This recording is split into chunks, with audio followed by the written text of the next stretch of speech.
Hey everybody, welcome back to the official Discovery Optics YouTube channel. My name is Andrew, and today I'm going to be talking you through and walking you through some products from Discovery Optics, specifically these scope rings. These are the 7075 variant of the two-piece scope rings. These are the 6061 variant of the two-piece scope rings. And then I have a 6061 cantilever mount that I'll be talking you through as well.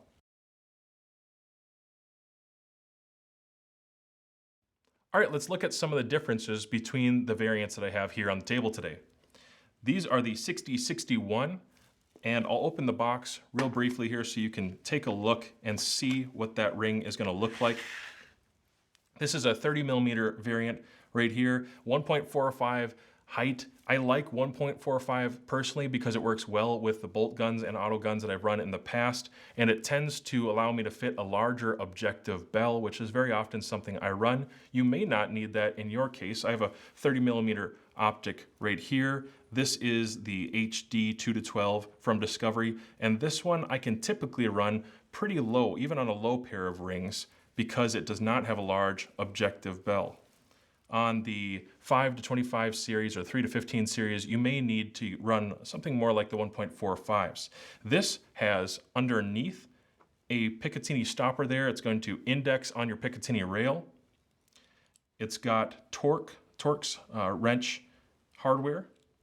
And you're going to notice it also has the numerical indicator for your inch pounds for tightening on top, as well as the Picatinny tightening portion for your rail.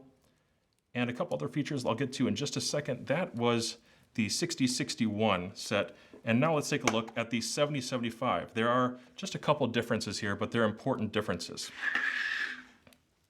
One of the differences with the 7075 variant here is going to be internally, if you take the rings off, inside there are some retaining pins or stopper pins, index pins if you would like. When you lock it in, it's going to help you find the correct threading pattern, and it's going to drop right in and tighten up the way it's supposed to. This also has a Picatinny stopper or indexing position underneath for your Picatinny rail. And again, it's been very popular on my channel. I've had a lot of people commenting on the fact that these TORX specs that are listed on the rings have been very useful. So that's, again, on both spots where you're going to be torquing it down. I highly suggest getting a fat wrench so you can do that properly. So this is the 7075, just a bit of an improvement over the 6061 in my opinion. Lastly, let's take a look at the Discovery Optics cantilever mount.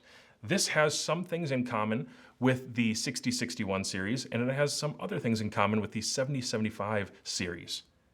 This is a 20 MOA mount.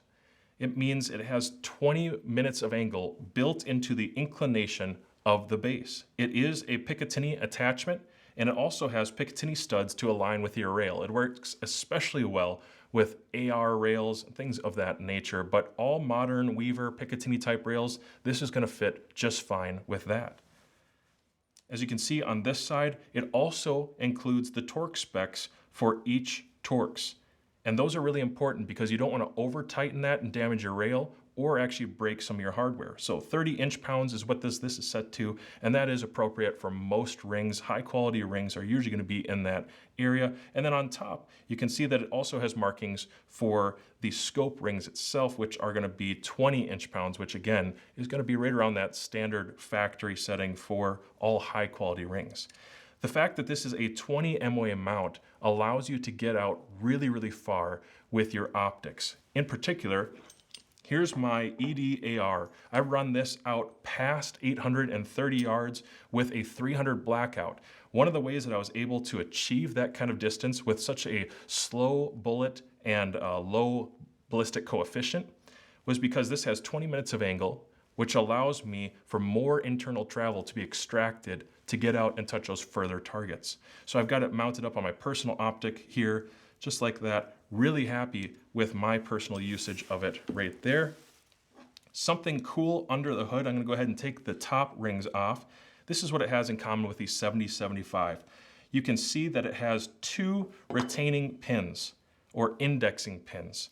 And what that actually allows you to do is find the right index point and drop in your TORX tighten it down in the pattern which is listed on the side. If you can see here, there's a numerical pattern, and that pattern right there tells you how to go back and forth between all of the Allens, or the TORX in this case, and tighten them down appropriately so you have an even pressure across the whole set. Something impressive at this price point especially is that every one of these pair of rings feature inner bore grinding with high precision machinery. It grinds out the inner hole, and it achieves a smaller radial and coaxial error than other models on the market. This shiny bit that you can see here is going to match up and mate really nicely with any high quality precision scope, whether you have a 30mm or a 34, just buy the right size. And then remember to get yourself a fat wrench so you can torque it down to spec, and use these systematic numbers here to go back and forth, bounce back and forth until you get even pressure, torquing them to appropriate specs. People will often ask if it even really matters that much about the precision grinding, the instrumentation, where they're made, what they're made out of. People have a mindset saying that all metal is the same and does it really make a difference? And I've used poor quality rings, and I can promise you it does make a difference. These are some rings that you might find on Amazon. In fact, that's where I found them. I had them for years. I've had a couple pairs of them, and I've gone through a number of pairs of them previously. A couple things about them that is maybe a little bit problematic would be that you don't know what this is made out of, which means you don't know what the torque specs ought to be. This can be pot metal, and it very often is, which means it doesn't hold up well under recoil. Going back and forth from cold to hot, recoil from your rifle could actually damage these. They may crack and break. The threads on the screws sometimes are much harder than the threading of the aluminum themselves, and it strips out easily. Very often, these cheap kind of rings that you might find on eBay or Amazon that don't actually have some of the quality machining behind it, don't have quality operators behind them making these components, so they don't match up well. They're batch made in huge batches, and the QC is very, very poor. That means they do a couple things creatively to try to problem solve, and it doesn't really help you as the end user. One of the things they'll try to problem solve with is when it is not radial ground very evenly, and you'll get warpage in the rings. It might still fit your scope inside, but the problem is it doesn't fit evenly. So under recoil, things move. In these cheaper type of rings, kind of the junky rings that you wouldn't want to buy, unfortunately, your scope usually moves because of that lack of consistent grinding, and they put a piece of electrical tape on the top and the bottom inside to try to prevent your scope from moving, because they know from the factory this probably wasn't ground right and your scope isn't going to sit properly inside. Now, comparing that to the Discovery rings, that shiny portion there, the little bit of a beveled edge that you see, this is going to match up and meet perfectly with your round tube. And they're not going to have excessive force or crunching down, biting on the tube of the scope itself, which does damage things. It damages your image, and it may cause irreversible damage to the scope body itself.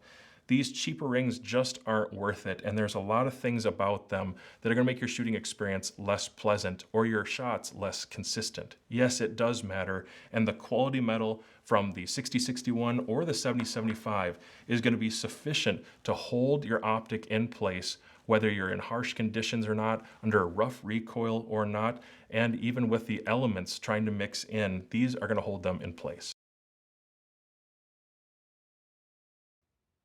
Now, Discovery Optics would like to get a pair of their 6061 aluminum rings in the hands of a lucky US subscriber.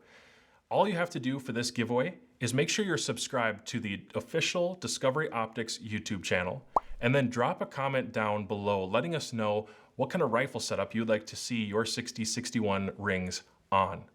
My name is Andrew with Discovery Optics. Thanks guys for watching, and consider watching one of these videos that have been recommended for you.